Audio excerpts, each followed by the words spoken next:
The oldest one here. I attended a meeting last year where we were talking about developing a particular strategy on an issue, and I was saying, well, I spoke to this guy about that back at this meeting, and it occurred at this time, and one of the participants at the table put their hands up and said, I wasn't born yet. You start to feel old. So it's very nice to see a good mix of ages here. I've been involved for 33 years now in animal work, 23 years as a full-time profession here in Canada. And I've not only worked for Zoocheck, I've also worked for the Toronto Humane Society as their chief inspector. I spent 5 years working as a technical advisor and projects director for the World Society for the Protection of Animals. And that allowed me to work with groups all over the world with a special emphasis in South America and throughout Asia. And I've not only been involved in zoo issues, but also a lot of wildlife issues, dog issues, a whole broad range of issues that people don't normally associate with me I've been involved with.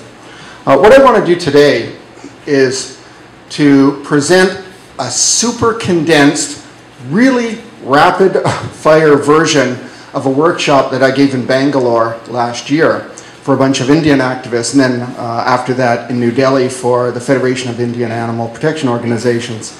And it's sort of my approach to activism and to campaigning. And I think that a lot of people who are involved in this movement are not very sophisticated when it comes to campaigning. They are very well motivated, they have good intentions, they have a lot of sincerity, a lot of drive, a lot of energy, but they're not very sophisticated when it comes to developing and delivering campaigns. So what I want to talk about today is basically how to campaign and how I do it. And you may reject everything I say. There may be one or two things that you find useful. Maybe you'll find it all useful. That's up to you to decide, because there's no magic bullet when you're campaigning. There's a whole range of different types of campaigns that you can employ to reach certain goals, and it's up to you to decide which one is best. Now, one of the first things, though, I want to do before I get into that is, one of the things that I've noticed a lot is that a lot of people in this movement really have tremendous difficulty explaining animal welfare. And I know there's this big debate about animal welfare, animal rights. I'm not entering into that debate. I'm merely talking about how an animal feels. You know, a lot of people say that the animals in the circus are suffering, the animals in the zoo are suffering, the animals here are suffering, or there are suffering, but they can't really articulate why in a way that children, childlike people, or even politicians can understand. And since I started writing children's books, and I'm not a kid person, I avoided talking to kids my entire life, but when my first kids book came out, my publisher says, you have to talk to kids. And I said, you gotta be kidding, it's gonna be a huge waste of time, despite the fact that I'm writing kids books. And they forced me into it, so I started talking to kids, and quite to my surprise, I found out that because of Animal Planet and Discovery Channel and the internet and all these wonderful things that weren't really around when I started all those years ago, that they actually had a very good grounding in a lot of the issues. They were far more sophisticated than their parents were. And I started talking to them and saying, what do you think animals need? Because this is something that I had encountered difficulty explaining. I would always bring out the 5 freedoms of animal welfare that the Bramble Commission developed in 1965 for agricultural animals. They recently added 2 more freedoms, but try explaining the 5 freedoms plus the 2 new ones to a politician, good luck. They'll be drifting off looking at the pictures of themselves with celebrities on the wall or whatever while you're trying to explain that. But kids helped me develop 4 things that all animals need. Now, I think that they're going to be very useful if you employ them. And in fact, the Donkey Sanctuary of Canada and a number of other groups are now using them to try to articulate what it means for an animal to feel good, to experience good welfare. So here's what they are. The first one is space. I think space for almost every animal that we experience in our society, whether it's a pet animal, whether it's animals in laboratories, on farms, anywhere that we find them, animals have a problem with space, because the space that they're typically allocated is orders of magnitude smaller than they would experience if they were living life in the wild, living a natural lifestyle. And one rule for space for every animal, from the goldfish to the blue whale, is the bigger the better. There is no upper limit. And when you think about it, it makes sense. Why should there be an upper limit? There's no upper limit for us. There shouldn't be for other animals. And animals will use space if you provide it for them. So the bigger, the better. And you can always remember that it's far better to give an animal more space than it needs and not have it use it than to not give an animal enough space and have that animal need it. Because for the first, it's a win for the animal. For the second, if you don't provide enough space, there's a real detriment to the animal. So a general rule of thumb is the bigger the better. So I think all animals need, and this is above the usual food, water, shelter stuff, but all animals need space, as much space as possible. And we can all go home, and if we've got a pet dog or a cat or a gerbil, or we go out to the aquarium and you look and you think about space, you'll realize that we can do much better. So space is the first thing, and kids get this. The second thing is freedom. And I don't mean by freedom, sort of the big freedom where we go home and we take Rover and kick him out in the street and say, there you go, Rover, here, have a good life. That's not what I mean. I mean freedom of choice. Because every animal, or certainly every sentient animal, does it at a higher level, makes choices. They make little choices every minute of their waking lives. They make choices that are minor in nature. They make choices that are very major choices. We do the same. We get up, I put on this fleece this morning. I decided to take a plane from Kelowna. I decided to talk to somebody up here. We make all these decisions all the time, and by having that freedom of choice, it allows us and other animals to make a meaningful contribution to the quality of their own lives. We punish people by taking away choice. We put them in prisons, we regiment their lifestyles. We're taking away their freedom of choice, and we do that for animals all the time. So the second thing is freedom, and what I mean is freedom of choice. Kids understand this. The third thing is family. And I don't mean to stand up here and tell you that a clam needs a family, or invertebrates necessarily need families, but certainly all the sentient animals should be in their proper social context. And we can go to the aquarium, we can go to zoos, we can look at dogs tied up in backyards that aren't part of families. We have animals all around us that are not in the same social context that they would experience if they were in a natural setting. And that's absolutely essential for good welfare of animals, that they be in the proper social context. And that's what I mean by family. And when I have a slide presentation for kids, I always illustrate family by showing these snow monkeys in Japan. If you go to Mount Fuji, they have these outdoor hot springs where you can get naked and you get in the hot springs and it's boiling water up to your neck. And in the winter time, the snow monkeys all come down the hills and they get in the other side of the hot tub. And they often have their babies, so you can be sitting there with like 6 or 7 Japanese people here and 6 or 7 Japanese people here, and then about 20 Japanese monkeys all sitting up to their neck in water looking back at you on the other side. But if you watch these guys come down with their young, and you look at the maternal bond between the mother and infant, and you look at how they relate to each other, it's clear as day how important the social environment is, not for those animals. And if you watch other animals, you see that it's very important as well. Even animals that we didn't used to think were social, but we now know are, like male polar bears who chemically communicate with other polar bears over the vastness of the tundra. They live in a social context. Sometimes we don't understand it, but if we don't, we should try to, and we should do everything that we can to give them the proper social context. So the 3 things: space, freedom, family, and the last thing is things to do. Say to kids, when you get up in the morning, you just get out of bed and say, I'm good for the day. No. They play video games, they go to school, they talk to their friends, they take the bus, they ride their bike, they annoy their parents. They do all kinds of things like that. They do things. And if you watch animals, they do things too. They don't get up and plonk themselves down like in a farm or like at the zoo and do nothing for the rest of the day. They have lives that they want to lead.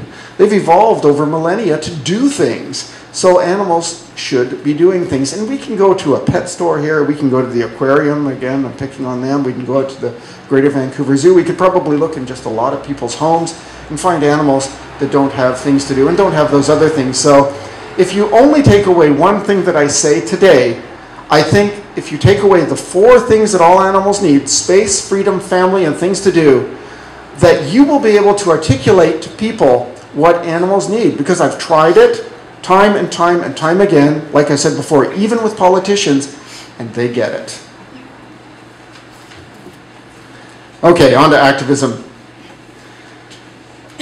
I think activism is very important, and it used to be a dirty word. I think with Barack Obama being elected in the 2008 presidential election, he sort of brought some dignity back to the word activist, because he was an activist senator, and even though he's got his critics today, he really is an activist president. And I think everybody should stand up and be proud to be an activist, because really all an activist is somebody who's promoting positive action for positive change. So there's nothing to be ashamed about, and I think everybody should realize that.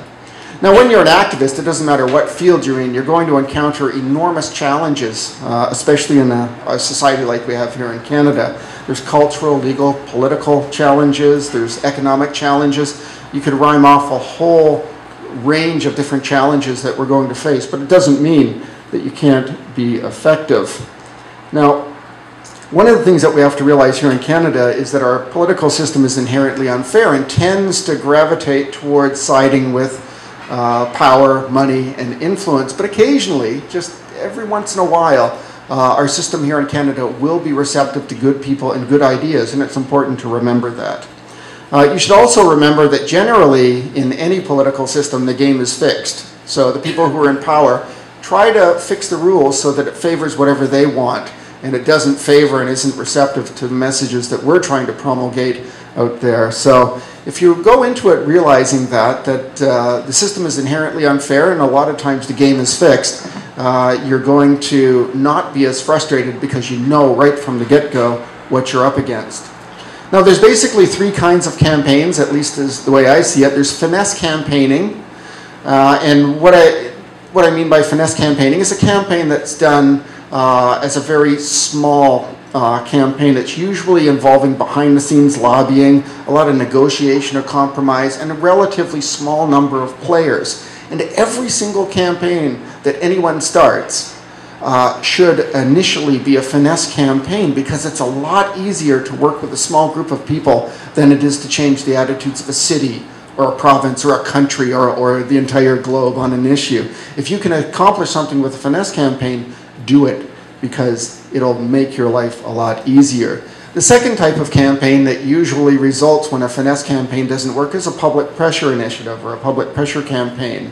And in those, you're trying to expand the conversation to include as many people as you can. And typically what you're trying to do is exert influence on either a business or a government entity or somebody else whose behavior and actions you're trying to change. Now, in public pressure campaigns, you want to be aggressive, intelligent, but you do want to be very diplomatic at the same time, maintain credibility, and not just be seen as an annoyance. There's a saying, you want to be a campaigner, not a complainer. There's a lot of complainers out there who don't know how to be campaigners. So when you're delivering a public pressure initiative, you definitely want to make sure that you're credible and that your message is being heard. And typically in a public pressure campaign, the major difference is that you have this very large body of people that you're trying to work with and influence. Now, there are a few sort of hybridized kinds of campaigns and a few other kinds of campaigns that are sort of out of those two areas, but for the most part, you're going to probably deal with finesse campaigns and public pressure initiatives. And one of the things that a lot of activists don't understand is that isolated events are not campaigns. In my field of working for animals, we would encounter over the last number of decades people who would go to the fur store once a year and hold a sign. Well, that's not a campaign. That's an action, but it's not a campaign. Isolated events that are removed from any real context are not campaigns. And usually they don't accomplish anything, and they're just feel-good things. If you want to feel a bit better, like you're making a statement, you go out and hold the sign. But if you're really wanting to affect change, forget it, unless it's part of something that's a much bigger initiative. Two kinds of campaign goals. There's symbolic campaigns where you're just trying to make a statement, and often you can direct that at a business or you can direct that at government. My organization hasn't been involved in many of those. We are more involved in targeted campaigns where we're trying to achieve a particular goal. So it can be change a policy, change a law, influence in a substantive way a particular behavior, something that's tangible that you can say, we did that. And a lot of people that work in the animal movement do not focus on targeted goals. They work on symbolic goals, and at the end of the day, they don't really know what they've accomplished. And for me personally, and you know, you may be different, but for me personally, I want to know at the end of the year, what did we do? You know, did we reduce the body count? Did we change the laws? Did we stop this person engaging in this particular exploitive behavior? So with a targeted campaign, that allows you to do that. I'm sort of running through the mechanics of some of this. A lot of people also talk about strategy and objectives, and you go to a lot of conferences where people say, right off the get-go, the first question is, we need a strategy for this. Well, you don't. What you need to do is you need to create a context in which your strategy can be created. And then what happens at a lot of conferences is if they engage in the strategy conversation, immediately people start talking about tactics, and they don't really understand how to work on planning and structuring a campaign. What you want to do is create your context, create your overall strategy that brings you step by step a plan for achieving your goal, and then within those steps you have your tactics. You know, you're delivering your campaign. So the tactics are within the strategy and come second to the development of the strategy typically. Now, the way I've worked over the years and the way Zoocheck works is we see campaigns as basically having two components. And there's the preparatory stage before the campaign, and then there's the actual delivery of the campaign. And in some instances there's follow-up, but there's typically the two steps, the preparatory step and the delivery step. And I'm going to run through just a number of sort of, I wouldn't call them rules, but guidelines that we use for every campaign.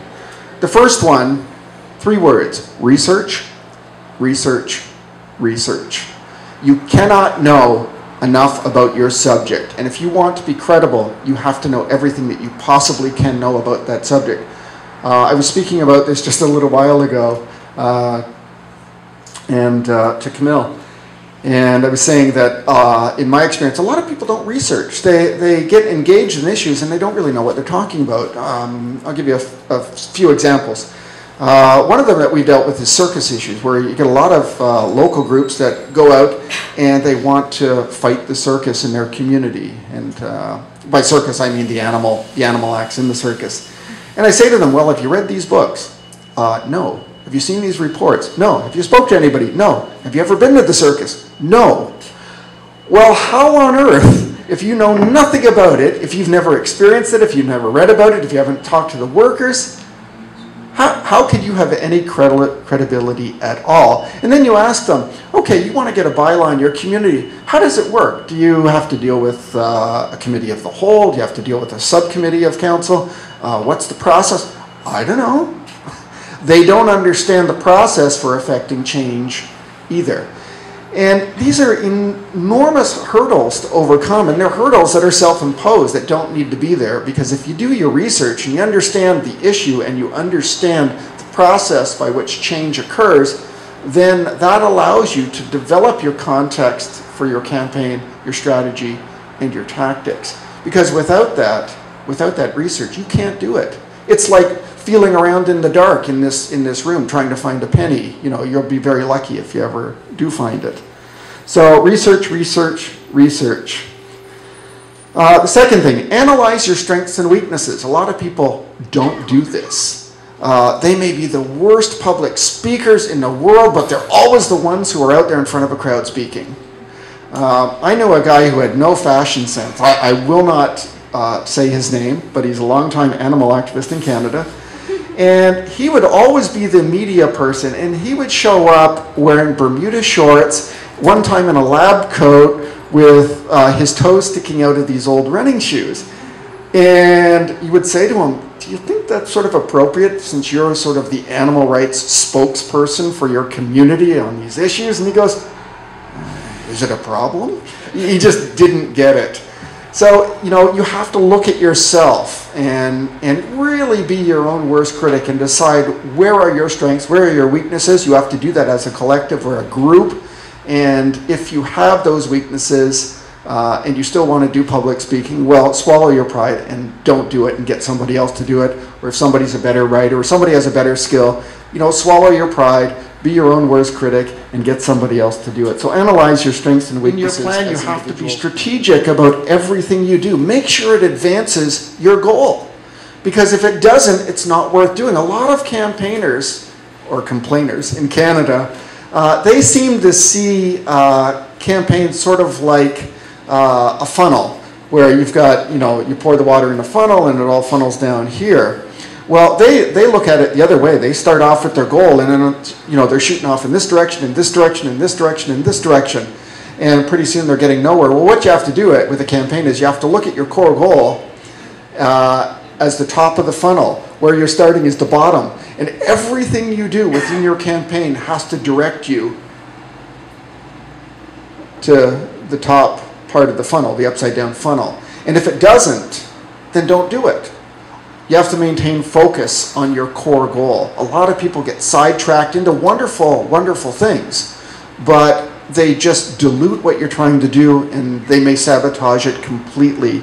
So you've got to be strategic and make sure everything advances your core goal. You cannot play by the rules of the opposition, because remember I said the game is fixed, and that governments and businesses are inherently unfair and not generally receptive to the things that all of us are going to say. So you don't want to play by their rules. And I'll give you an example of what I mean by don't play by their rules. Well, we were dealing with a couple of issues, one being polar bears in Manitoba, the extraction of polar bears from Churchill on southwestern Hudson Bay to be funneled through the Assiniboine Park Zoo and then to other zoos around the world. And then another campaign, we were trying to save the Suffield wild horses out near Medicine Hat, Alberta. And the government agencies in each case had set up a process. In one case, for the wild horses, it was the Environmental Assessment Act review process. And in the other case, it was a similar kind of process, but it was a provincial initiative. And we knew that if we followed their process, we would lose, because the entire process was structured so that they'll win. And I'll just give you one example of how that works. Under the Canadian Environmental Assessment Review process, if you're challenging a federal agency like we did with the wild horses, because it was National Defence that wanted to remove 1,200 wild horses from Canadian Forces Base Suffield, well, we thought initially, before we wised up, that, okay, this might be a good opportunity for us to air some issues on the wild horses. And what we found very quickly was that it was National Defence that reviewed their own proposal. And that in Canada, I think it's 99% of proposals that have been reviewed under the Environmental Assessment Review process have been approved and no problems found. And it's because they're set up so that you can't win if you're on the outside. Because, you know, it's like all of us, let's review our own proposal or review our own essays in school. Yeah, of course I got an A. Yeah, of course. The game is fixed. So what you want to do is you want to, as best you can, not play by their rules. And what we did was we tried to look at the entire process and scoop them on it. So if we knew there was going to be a report discussed at a particular public meeting, we would go in advance and do all the media, give the media all the questions to ask, and basically feed them all the information to create dissent, which of course this process is trying to manage. So you want to try to scoop them whenever they have a particular kind of process. And it's very difficult at times to really sort of not play by the rules. But if you use your brain and if you brainstorm with other people, you can do it a lot of the time. Now another important thing, and this is something that is ubiquitous in the animal movement, is people still believe that good arguments will win issues. I can tell you, well, I can stake my life on it, 100%. Good arguments do not win issues. Good arguments are necessary, but ultimately, they're not going to make the difference at all. And there's a couple of really good books that talk about the belief, the erroneous belief that good arguments actually win issues. They're by an author by the name of George Lakoff, who's a social scientist that studies how people perceive things in their brain, and usually it's related to politics. And he wrote this wonderful book that was sort of the Bible of the Democratic Party during the Howard Dean years, called Don't Think of an Elephant. And he talks about why people, why it doesn't make any difference that when you put forward good arguments, why they don't vote the way you want when it should be obvious. And what he talks about is framing issues. It's the way issues are framed that is important to people. It's not the actual facts themselves. So I actually have a book list of some good books to read, and the George Lakoff book and his book, The Political Mind, is also sort of must-reading for activists. But just remember, that's all you need to remember is that good arguments, while they're important, they don't win issues. Now, the other thing within planning is to, and I'm going through sort of all the mistakes that people make, keep your core messaging consistent and easily understandable. If you're talking about 12 different things, you're just diluting your message. You've got to pick 1, 2, at most 3 core messages and stick to them. It's like with advertising. You don't see 50 different messages on an advertising's product advertising. You see 1 or 2 things, and they drive that point home again and again and again. Well, it's the same with your campaign. And there's some truth to the old saying that if you say it enough, people will start to believe it. It's true.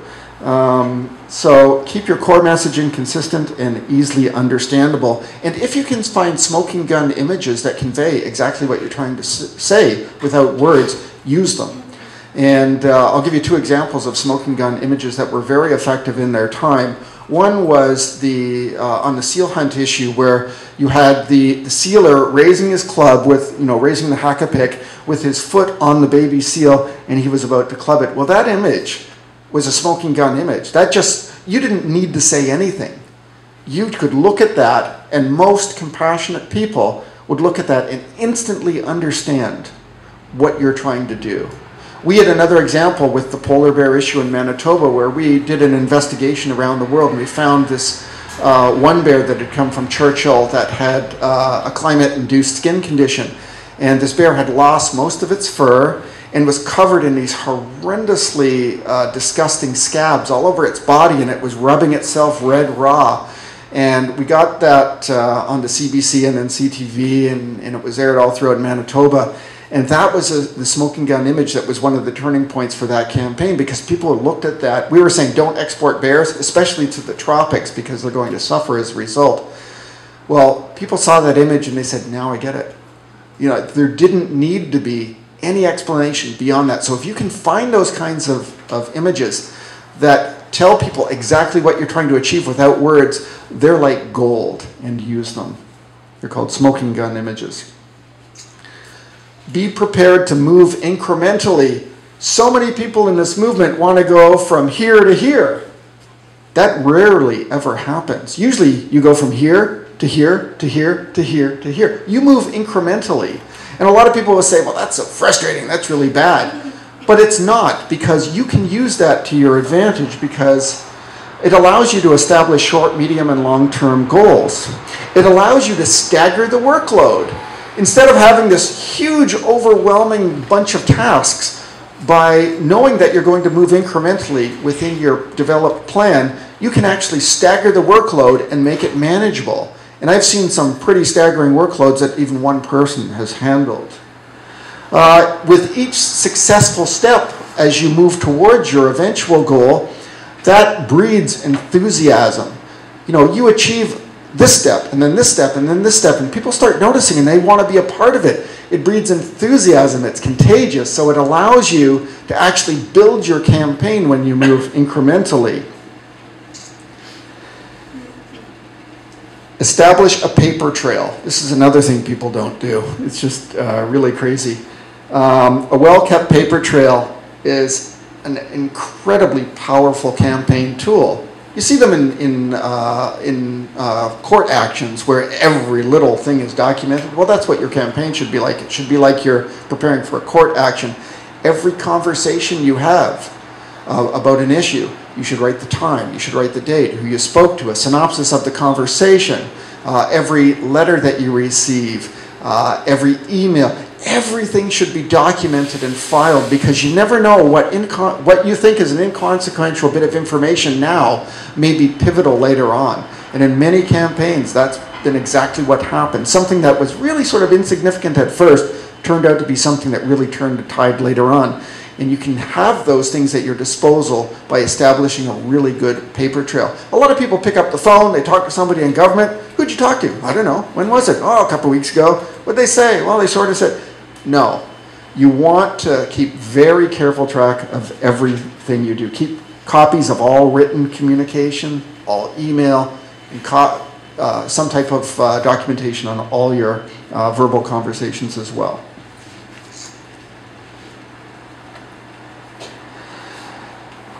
In your preparatory stage, just a couple more things. Establish a network and keep it engaged. Determine who your allies are. Even if you don't think that you'll use them all, you want that incorporated into your plan. Who are your potential allies on an issue? Because if you need to go beyond yourself or the few people in your group and reach out and collaborate, then it helps to identify in advance who your potential allies are. It'll save time and may expedite your campaign process. And you have to look beyond your usual circle of friends. You have to say, okay, is there somebody in business that maybe I could approach? Is there a celebrity I could approach? You have to look beyond your own little circle of friends and say, what do we need? And then find those people who can become a part of your network. Don't assume you can achieve your goals in isolation, because typically you can't. So we've gone through some of the preparatory side of a campaign, and it's a lot of work. It really is, you know. But a lot of people, like I said, don't do it. And I'll tell you another story about the circus campaigns. We have had innumerable calls over the years of people wanting to develop circus bylaws, and it's just astounding at how little planning they do. They immediately jump to a public meeting at council and they lose, and they wonder why. Well, the reason they lose is because they haven't gone through all these preparatory steps, doing the research and the planning and all those other things. So it's vitally important, and if you don't do them, I would say don't try to do the campaign. Go to a movie, it's more fun. Play some video games, take a holiday, read a book, you know, do something else. Because if you do a poorly planned campaign, sometimes, even though your intentions are good, you can actually undermine people that follow you that try to help later on.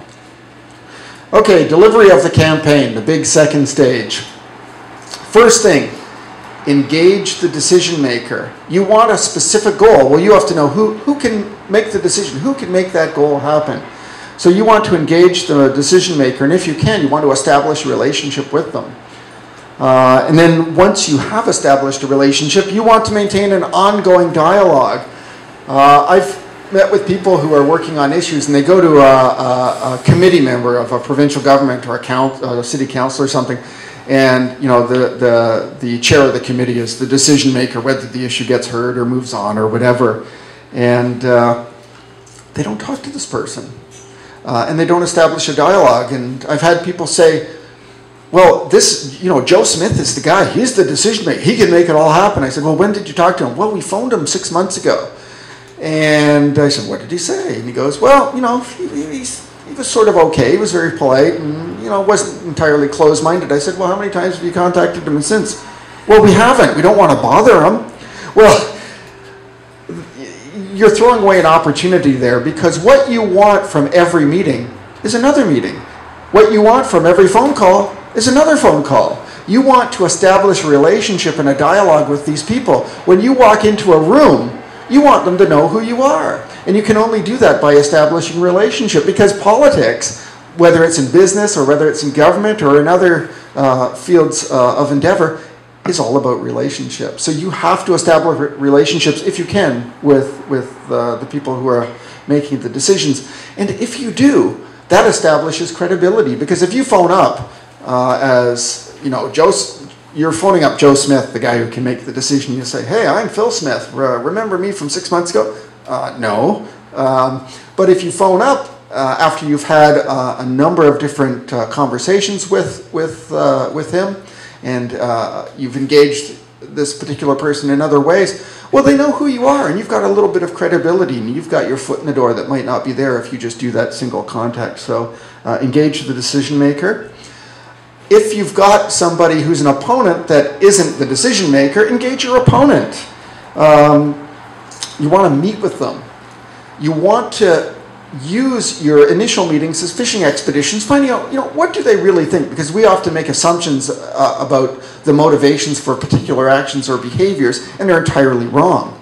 So you want to use meetings to gauge where they're at, what they're thinking, what their motivations are, and all of that. And if you do, it'll really, really help. But one word of caution, when you engage your opponent, be flawlessly prepared. Know everything that you possibly can. And because you've already done all your preparatory work, then you'll be well prepared. When I was doing the Manitoba Polar Bear campaign, my first meeting was with the the Deputy Assistant Minister and 2 of the senior polar bear biologists in Manitoba. And I knew I could not go into that meeting and look like an idiot. So I read every book that I could find on polar bears. I read every report. I talked to all of my colleagues in the field.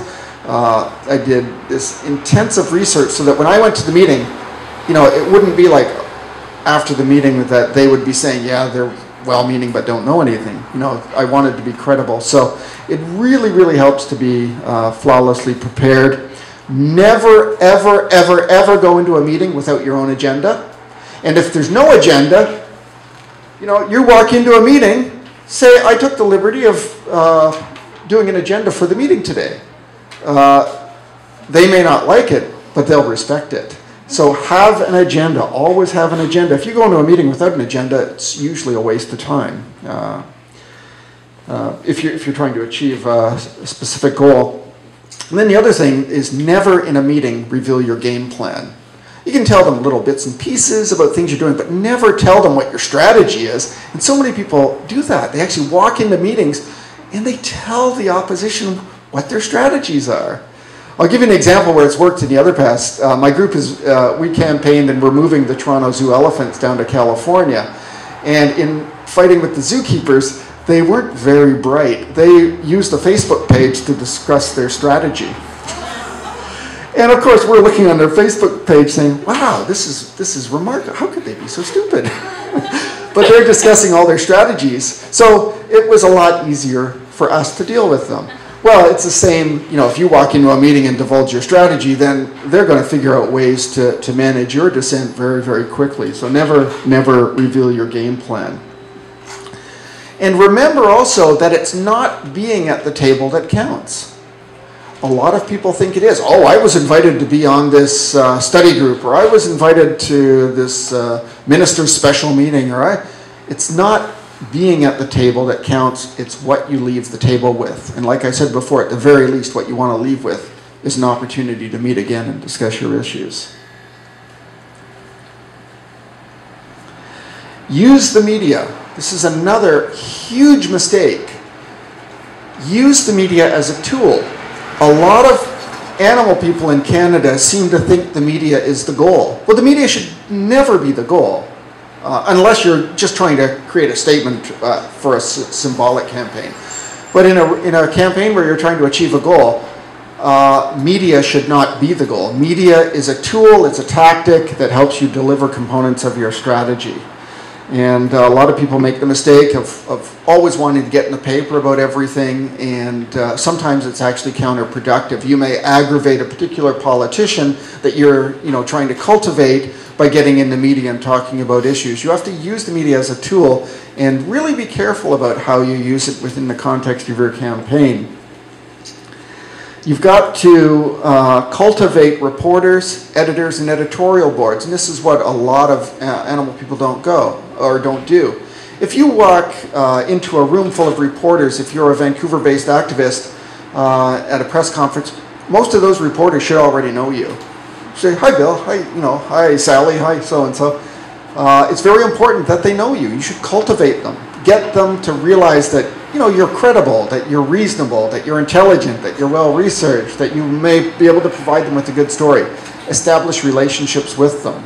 So, we do that. We will try to get people out of their offices. We'll take reporters out to dinner, or we'll do other things that will get them away from that usual sort of relationship into one that's a bit more personal. So we're trying to cultivate them as friends and colleagues.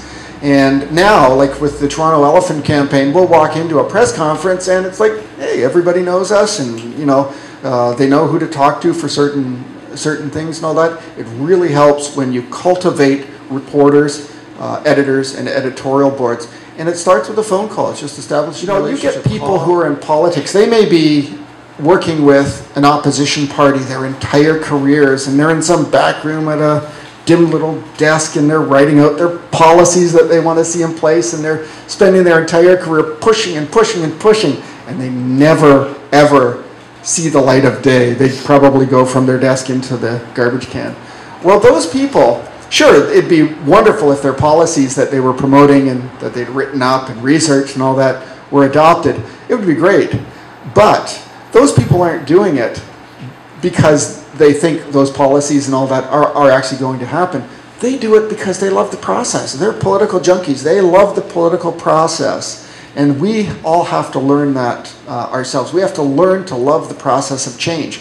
David Brower, who was the founder of the Sierra Club, and he went on later on to found Earth Island Institute, sort of one of the founders of the modern American environmental movement, he always said to people that he spoke to, every single day we deal with deadly serious subjects, but never ever make the mistake of taking them seriously. Council, there's going to be another public meeting, and we knew that, well, if we just left it from one meeting and then 6 months later another meeting, that we're going to lose. So we manufactured all kinds of activity in order to create momentum leading up to that consideration by council of the exotic pet bylaw. So we did street polls. We polled 200 people, and then we printed it up in 5-page reports and gave them to all the media who just reprinted what we had written. We brought in speakers. Anytime there was a lull, we manufactured an event or an activity so that that lull, that gap in the campaign would be filled. So if you find that you have those long periods of inactivity, just manufacture events, manufacture actions, and they'll really help you keep the momentum and keep moving forward towards your goal. You want to avoid those peaks and valleys. Be prepared to stay with the campaign over the long term.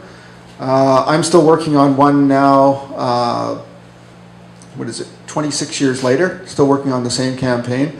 Some of them are very quick. You can achieve a very tangible goal in a month or two, but others may take a long time.